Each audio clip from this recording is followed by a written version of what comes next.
So yun po mga kaibigan, kumusta?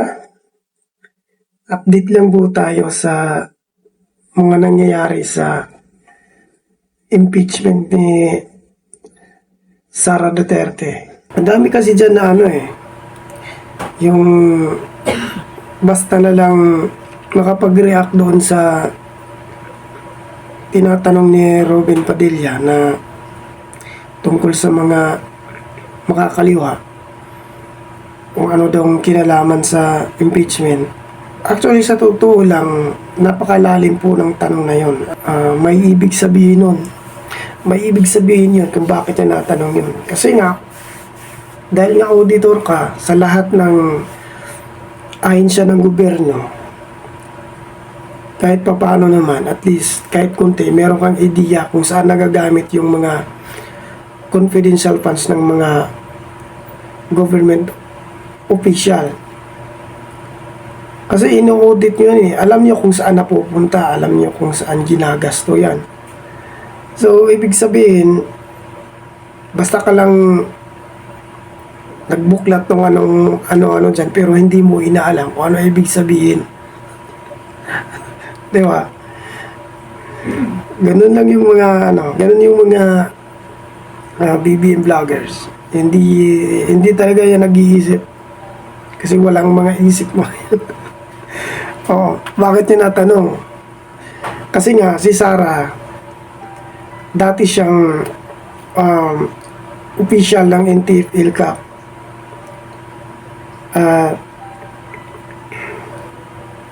Alam nating lahat, buong Pilipinas, na si Sara, ang mga Duterte, ay lumalaban sa mga makakaliwang grupo.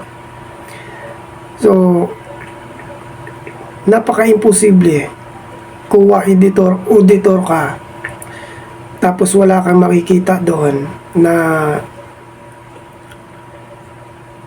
tungkol doon sa operasyon, meron man. Pero dahil nga si Sara ay isang kontra, lumalaban sa mga makakaliwang grupo, mga NPA, yung confidential funds na napaka-imposibleng walang mga program na para doon sa pigilan yung mga makakaliwang grupo para makapag-recruit ng mga estudyante, mga civilian.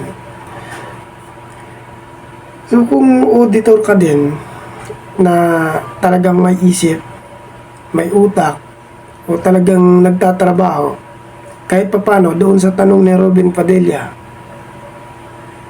doon sa anniversary ng NPA, actually napaka-basic lang tanong yun. Kung talagang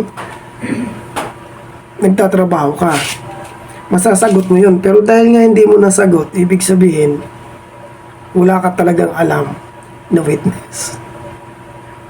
Ganun lang yun. At itong mga BBM vloggers naman na galit na galit dahil lang doon sa tanong ni Robin Padilla na akala nila walang kwenta yon at hindi pinag-iisipang tanong. Actually, napakalalim yun. Napakalalim na tanong yon at napaka-relevant yon doon sa witness kasi nga hawak nila ang lahat ng confidential funds ng lahat ng mga opisyal sa gobyerno na meron mga intelligence funds na ino-audit nila. So, ibig sabihin, kay Sara lang yung ino-audit nila kasi wala silang alam eh. Dapat meron silang mga mayroon silang mga sistema dyan kung paano nila ino-audit, kung paano nila sinisegregate yung mga files na mahalaga na malalaking operasyon. Kasi kung pag-uusapan natin ang confidential funds ni Sara, 100% sa opinion ko lang, ang pinaka malaking pinupundahan dyan ay yung sa mga makakaliwa.